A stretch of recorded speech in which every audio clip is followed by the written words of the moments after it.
ஜோதிட நேயர்கள் அனைவருக்கும் வணக்கம். இன்னைக்கு நம்ம சேனல்ல என்ன பார்க்க போறோம் அப்படின்னு பாத்தீங்கன்னா, மே 16ஆம் தேதி அமாவாசையானது வருகிறது. இந்த அமாவாசை பாத்தீங்கன்னா வைகாசி மாதத்துல மங்களகரமாக வரக்கூடிய ஒரு சக்தி வாய்ந்த அமாவாசை நாள் அப்படின்னு சொல்லலாம். இந்த அமாவாசையினுடைய கிரக தாக்கத்தால் ஒவ்வொரு ராசினியர்களுக்கும் அவங்களுடைய வாழ்க்கையில எதிர்பார்க்காத திருப்பங்கள், எதிர்பார்க்காத விஷயங்கள் கண்டிப்பாக இந்த காலகட்டத்தில் நடக்க போகுது அப்படின்னே சொல்லலாம். அது மட்டுமல்லாமல் இந்த அமாவாசை தினத்துல கண்டிப்பா உங்க வாழ்க்கையில இருக்கக்கூடிய கடன் பிரச்சனை தீருவதற்கு, ஜென்ம பாவங்கள் நீங்குவதற்கு, கண் திருஷ்டி நீங்குவதற்கு அனைத்திற்குமே ஒரு எளிய பரிகாரம் இருக்கு அப்படின்னே சொல்லலாம். இந்த பரிகாரத்தை எப்படி செய்யலாம் அப்படிங்கிறதையும் நம்ம பார்க்கலாம். இந்த அமாவாசையினுடைய தாக்கத்தால் மீனம் ராசினியர்களுக்கு இந்த காலகட்டம் எப்படிப்பட்ட ஒரு காலகட்டமாக இருக்க போகுது அப்படிங்கிறத நிச்சயமாக நம்ம தெரிந்து கொள்ளலாம். முதல்ல அமாவாசை நாளன்று செய்யக்கூடிய பரிகாரத்தை நம்ம செய்யலாம். இந்த பரிகாரத்தை நீங்க செய்து வந்தீங்கன்னா கண்டிப்பா உங்க வாழ்க்கையில தட்டதெல்லாம் துளங்கக்கூடிய அற்புதமான வாய்ப்பு உங்களுக்கு தேடி வரும். பொதுவாகவே அமாவாசை அப்படின்னு சொல்லும் போது இந்த நாள் முன்னோர் வழிபாட்டிற்கு ஏற்ற நாளாகவும் உகந்த நாளாகவும் கண்டிப்பா இருக்கிறது. அதுவும் வைகாசி அமாவாசையில பாத்தீங்கன்னா புதியதாக ஒரு காரியம் தொடங்கினா அது 100% வெற்றி அப்படின்னு கூட சொல்லுவாங்க. அதே சமயம் சில பரிகாரங்களை இந்த நாளில் செய்வதன் மூலமாக உங்களை பிடித்திருக்கக்கூடிய பாவங்கள், தோஷங்கள் அனைத்துமே நீங்கிடும் அப்படின்னு சொல்லுவாங்க. இந்த அமாவாசை தினங்கள்ல நிறைய விஷயங்களை செய்யலாம், அது போலவே நிறைய விஷயங்களை செய்யக்கூடாது. ஸோ என்னென்ன செய்யலாம் அப்படின்னு பார்த்தீங்கன்னா, ஏற்கனவே புதிதாக ஒரு தொழில் வியாபாரம் ஏதாவது தொடங்கி இருந்தீங்கன்னா அதுல ஏதாவது புதிய திட்டங்களை செயல்படுத்தலாம், புதிய நடைமுறைகளை கொண்டு வரலாம். இந்த மாதிரி விஷயங்களை நீங்க செய்யலாம். ஆனா இந்த அமாவாசை நாளில் புதிதாக ஒரு விஷயத்தை தொடங்க கூடாதுங்க. அதாவது புதிய வீட்டில் பால் காய்ச்சுதல், கிரக பிரவேசம், வரனுக்காக பெண் பார்ப்பது, பந்தல் கால் நடுவது, நிச்சயதார்த்தம், குழந்தைகளை பள்ளியில் சேர்ப்பது, இந்த மாதிரி விஷயங்களை செய்யக்கூடாது.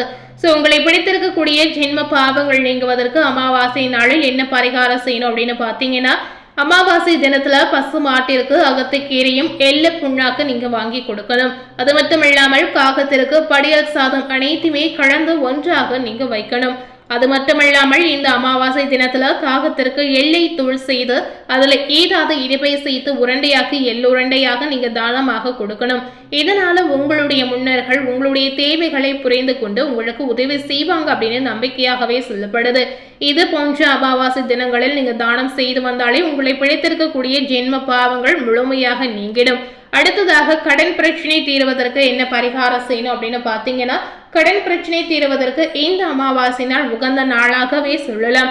இந்த பரிகாரம் எளிமையான முறையில செய்யக்கூடிய பரிகாரம் அப்படின்னு கூட சொல்லப்படுது. இதற்கு ஒரு புதிய மண்பானையில மஞ்சள் தூள், குங்குமம், ₹1 நாணயம், இந்த மூன்றையுமே போட்டு மகாலட்சுமி படத்திற்கு முன்பாக வைத்து பணம் தொடர்பான அனைத்து பிரச்சனைகளும் தீர வேண்டும் அப்படின்னு நீங்க மனதார வேண்டிக் கொள்ளலாம். அதன் பிறகு தண்ணீரையும் இந்த பானையும் அருகில் உள்ள ஆலமரத்தின் அடியில் நீங்க எடுத்து செல்லணுங்க. அங்க பள்ளம் தோண்டி கையோடு கொண்டு சென்ற நீரை பானையில் ஊற்றி பழத்திற்குள் வைத்து மண்ணை போட்டு பானையை நீங்க மூடி வைக்கணும். இப்போது மீண்டும் என்ன செய்யணும் அப்படின்னு பாத்தீங்கன்னா, பானை புதைக்கப்பட்ட இடத்துல கைகளை வைத்து கடன் பிரச்சனை நீங்க வேண்டும் அப்படின்னு மனதார நீங்க வேண்டிக் கொள்ளலாம். இதனால் விரைவில் உங்களுடைய கஷ்டங்கள் நிச்சயமாக தீர்ந்து விடும் அப்படின்னு ஐதீக ரீதியாகவே சொல்லப்படுது. அடுத்ததாக பாத்தீங்கன்னா கல்லுப்பு பரிகாரம் சொல்றாங்க. இந்த கல்லுப்பு பரிகாரம் இந்த அமாவாசையில எதற்கு செய்யலாம் அப்படின்றத நம்ம பார்க்கலாம். பொதுவாகவே கல்லுப்பு பாத்தீங்கன்னா மங்களகரமான சக்தி வாய்ந்த ஒரு பொருளாகவே பார்க்கப்படுகிறது. இதற்கு இந்த பரிகாரத்திற்கு நம்ம என்ன செய்யணும் அப்படின்னு பாத்தீங்கன்னா, 3 அகல் விளக்குகளில் கல்லுப்பை நிரப்பி வீட்டின் வாசலில் ஒரு புறம், வரவேற்பறையில ஒரு புறம், குளியல் அறையில ஒரு புறம், இந்த 3 அறைக்கு வெளியே நீங்க வைக்கணும்.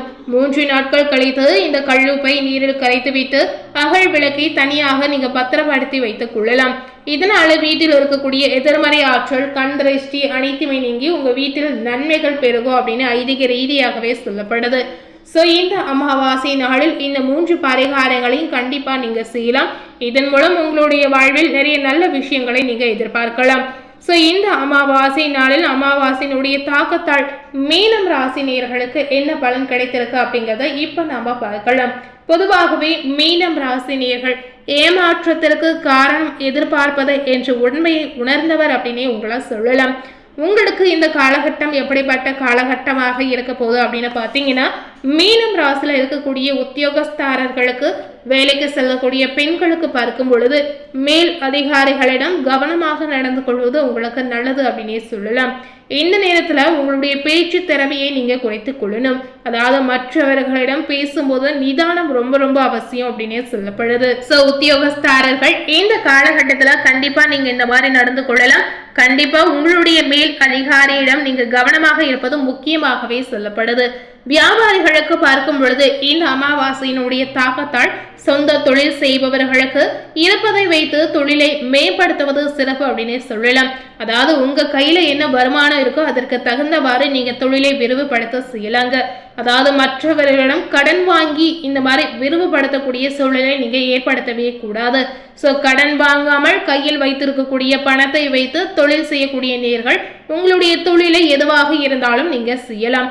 சோ இந்த மாதிரி நீங்க நடந்து கொள்வது உங்களுக்கு சிறப்பு அப்படின்னே சொல்லலாம். அடுத்ததாக குடும்ப தலைவிகளுக்கு பாத்தீங்கன்னா புகழ்பெற்ற புண்ணிய தலங்களுக்கு சென்று வரக்கூடிய அற்புதமான வாய்ப்பு நிச்சயமா உங்களுக்கு தேடி வரும். சோ இந்த காலகட்டத்துல குடும்ப தலைவர்களுக்கு எதிர்பார்க்காத நிறைய நல்ல விஷயங்கள், எதிர்பார்க்காத நிறைய மாற்றங்கள் ஏற்படக்கூடிய ஒரு அமைப்பு இருக்கு அப்படின்னே சொல்லலாம். உறவினர்களில் ஒரு சிலர் உங்களுடைய புத்திசாலித்தனத்தை மெச்சிக்கக்கூடிய ஒரு சூழலும் இருக்கிறது. சோ இந்த காலகட்டம் உங்களுக்கு நிறைய புகழ், நிறைய அங்கீகாரம் தேடி வரக்கூடிய சூழலும் உங்களுக்கு இருக்கிறது. உறவினர்கள் மத்தியில நிறைய மதிப்புடன் மரியாதையுடன் செயல்படக்கூடிய ஒரு சூழல் கண்டிப்பாக உங்களுக்கு இருக்குங்க. சோ குடும்ப தலைவர்கள் இந்த காலகட்டத்தில் தலை நிமிர்ந்து நடக்கக்கூடிய அற்புதமான காலகட்டம் அப்படின்னு நம்ம சொல்லலாம்.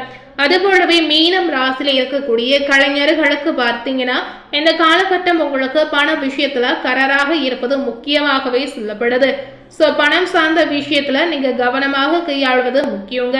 மற்றவர்களுக்காக கேரண்டி கையெழுத்து இந்த மாதிரி நீங்க போடவே கூடாதுங்க. சோ மற்றவர்களுக்காக இந்த மாதிரி உதவிகளை மட்டுமே செய்யாமல் இருப்பது மீனம் ராசினியர்களுக்கு முக்கியமாகவே சொல்லப்படுது. சோ இந்த மாதிரி விஷயத்துல கவனமாக இருந்துடுங்க.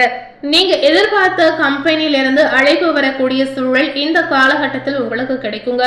மே 16ஆம் தேதிக்கு பிறகு நீங்க எதிர்பார்த்த ஒரு விஷயம் கண்டிப்பாக நடக்கக்கூடிய ஒரு சூழல் இருக்கிறது.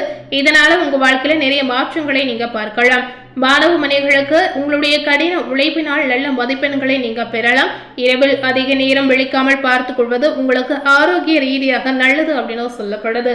சோ இந்த நேரத்துல மீன ராசினியர்கள் இந்த மாதிரி தெய்வ வழிபாடுகளை செய்யணும் அப்படின்னு பாத்தீங்கன்னா வியாழக்கிழமை அன்று குருஸ்தலமான திருச்செந்தூர் முருகரை மனதார நினைத்து நீங்க வேண்டிக் கொண்டு வரும் பொழுது கண்டிப்பாக நீங்க நினைத்த விஷயம் நல்லபடியாக நடக்கும் அப்படின்னு சொல்லப்படுது.